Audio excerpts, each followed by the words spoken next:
Well, for a long time, he's been mentioned with the baddest men on the planet. For a long time, though, the title fight eluded him. Not anymore. Here he is, the #1 heavyweight contender, finally making this walk and cracking a smile. He's waited a long time for this. He's not expecting a 25-minute war. He believes he has the power and the skills to get this thing done quickly. I guess we'll find out.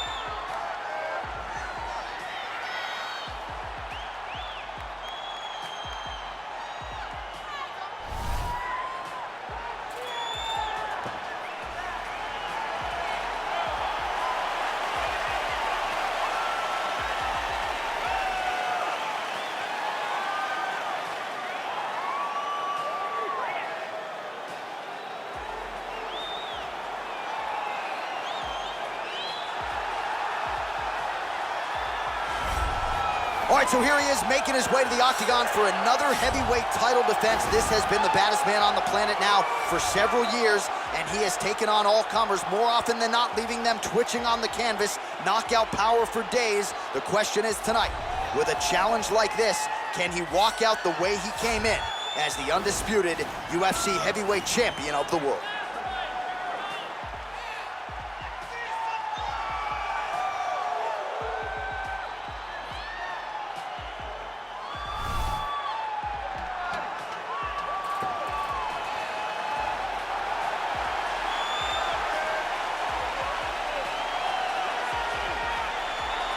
And now let's get you our tale of the tape for this heavyweight championship fight. 2 years apart, these two fighters, with some differences in height, but big differences in reach. We send it inside the octagon. Here's Bruce Buffer. Ladies and gentlemen, this is the main event of the evening. And when the action begins, our referee in charge, Yves Lavigne. And now, this is the moment you've all been waiting for. Live from the MGM Grand Garden Arena in Las Vegas. It's time! 5 rounds for the undisputed UFC Heavyweight Championship of the world. Introducing first, fighting out of the blue corner. This man is a mixed martial artist, holding a professional record of 17 wins, no losses. He stands 6 feet 1 inch tall, weighing in at 170 pounds. Introducing the challenger, Shavkat Rakhmonov. And now introducing the champion, fighting out of the red corner. This man is a jiu-jitsu fighter, holding a professional record of 14 wins, no losses. He stands 5 feet 7 inches tall, weighing in at 145 pounds. Ladies and gentlemen, presenting the reigning, defending UFC heavyweight champion of the world, Ilia Topuria.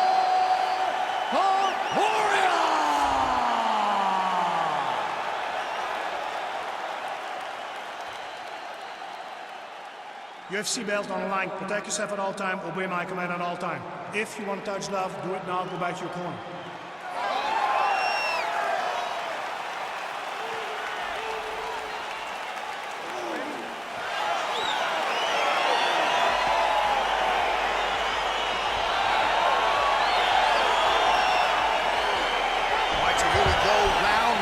Underway. I can't wait to see how this fight plays out, because he told us on Thursday that despite his opponent's submission acumen, he's more than willing to engage him on the ground. A lot of times guys fight with their ego.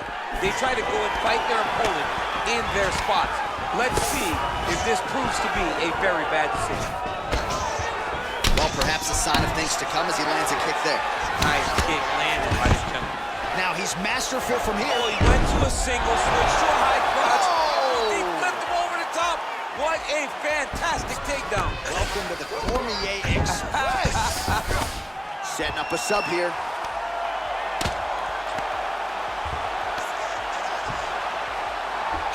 Oh! Now he falls back into the finishing position.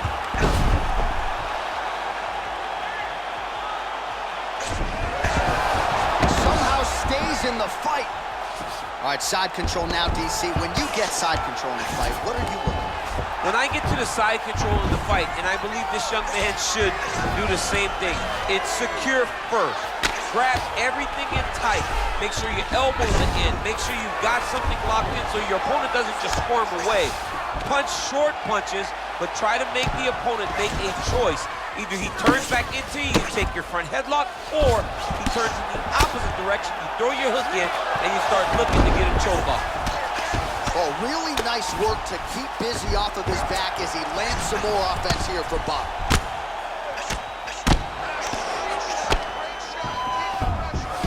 Back mount now.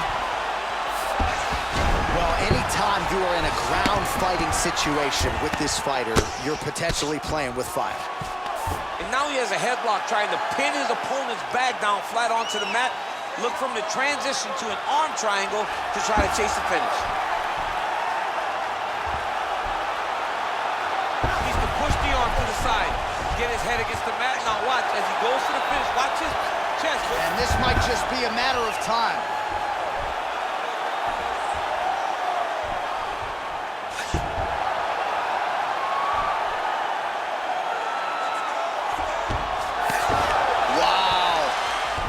Right into side control here, DC. Biggest difference between half guard and side control? Well, side control to me feels like a little bit less controlled because now my legs aren't really doing anything anymore. Now I'm controlling you with my upper body. So I've got to be very, very aware. It's still advantageous, but it just seems a little more free. Now trying to hip escape. He's just trying to move out of this position off the bottom. The Kimura is not the arm, it's the shoulder pressure that usually makes you tap. Oh, and there's the horn at the end of the round. How about this fight, folks? You see, he was nearly caught in a submission there right at the end of the round. Saved by the bell. So back to the stool. Mentally probably not in a great place here. We'll see if he can recover and get himself back into this fight. All right, let us now look back at some of the highlights from that round, and there just aren't that many guys on this roster that can keep up this offensive wrestling pace over 15 or 25 minutes. But he's one of those guys. He is one of those guys that's able to continuously take you down even if you get up over and over. He has this ability to maintain that pace and pressure that he can wear his opponents down. That's why you see him get so many finishes as the fight progresses.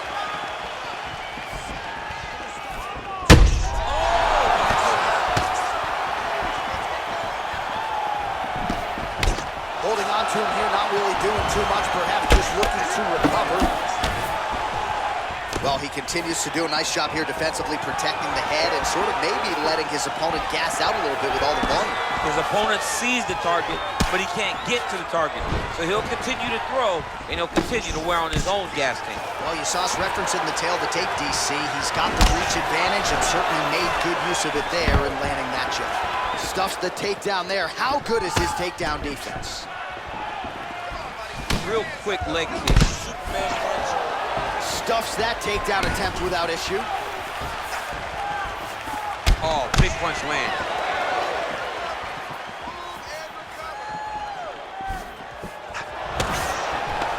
Oh, single collar tie. Nice scramble by him there. Takedown defense on point. He is a master in transition. Stuffs the takedown, no problem.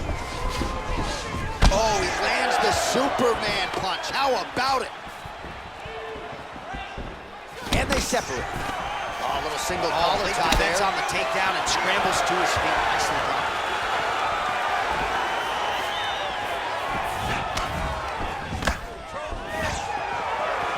Well, he was a little bit lackluster in round one. You can't say the same here in this second round. He has really picked up the pace, an uptick in the aggression and the output, and starting to find his range here in the pocket.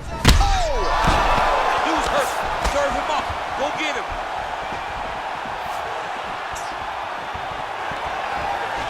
So holding on to him here, not doing a ton, perhaps just looking to recover. Oh, stuffs the takedown without issue. A lot of different looks. He switches to southpaw now.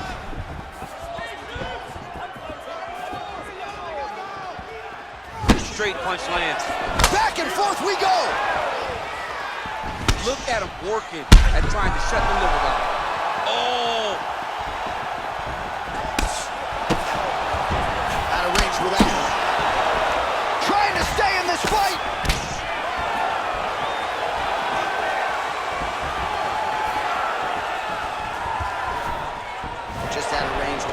right hand.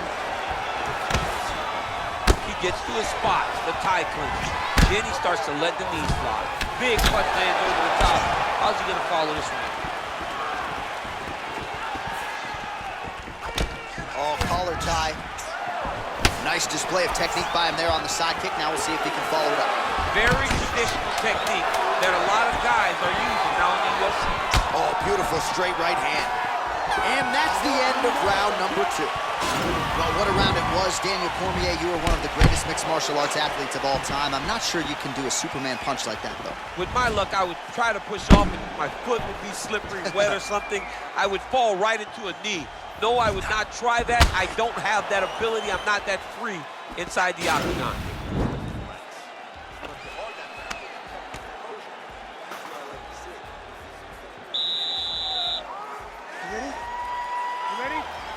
Here we go, third round of this championship fight. Ooh, head kick lands. Oh! Whoa! What a fantastic strike to throw at the exact right moment. He deserves this moment. Go finish his fight. And a nice job at least staying upright on that. All right, so now we're on the ground. Now he is in his wheelhouse. We'll see if he can get one of his submissions to pop here tonight. All right, so you got to be careful playing on the ground with this guy. You don't want to mess around for too long.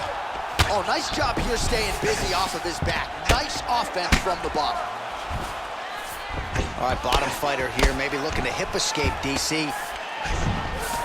All right, he's got the full mount now. Is this one of the most dominant positions in MMA? Is that fair to say? It's a very dominant position. It's one of the most ideal positions you can get to, especially if you are fighting someone that doesn't truly understand that they're not in as much danger as they are. Because it's dangerous, but there are a lot of outs. And if a person isn't very understanding of that, then you can really, really put some damage on them. All right, so inside the open guard of his opponent, you got to be careful playing around for too long here on the ground with this guy. Well, you got to stay busy on the bottom. He's doing it here. Nice punch.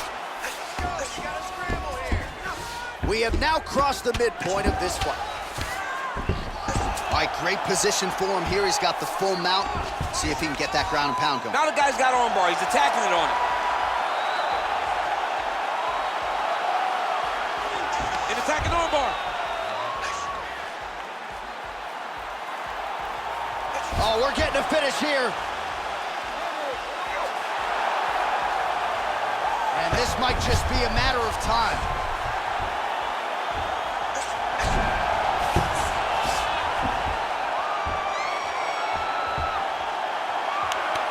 He got it, John. How about it? Gets the win by submission. Beautifully executed there on the ground.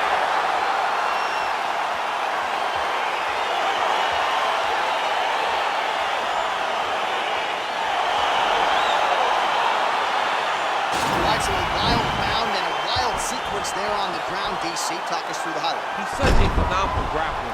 I don't understand how people don't know that this guy wants to submit you. He is the best grappler, best submission specialist we've seen in a long time.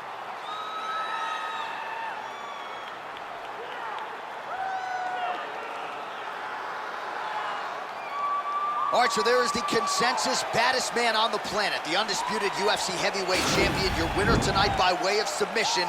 He leaned on the grappling. That was the path of least resistance, and that is the man they are all chasing for UFC heavyweight gold. Ladies and gentlemen, referee Yves Leving has called a stop to this contest at 3 minutes, 28 seconds of round number 3. Declaring the winner by tap out due to an armbar and undisputed UFC heavyweight champion of the world, Shavkat Rakhmonov.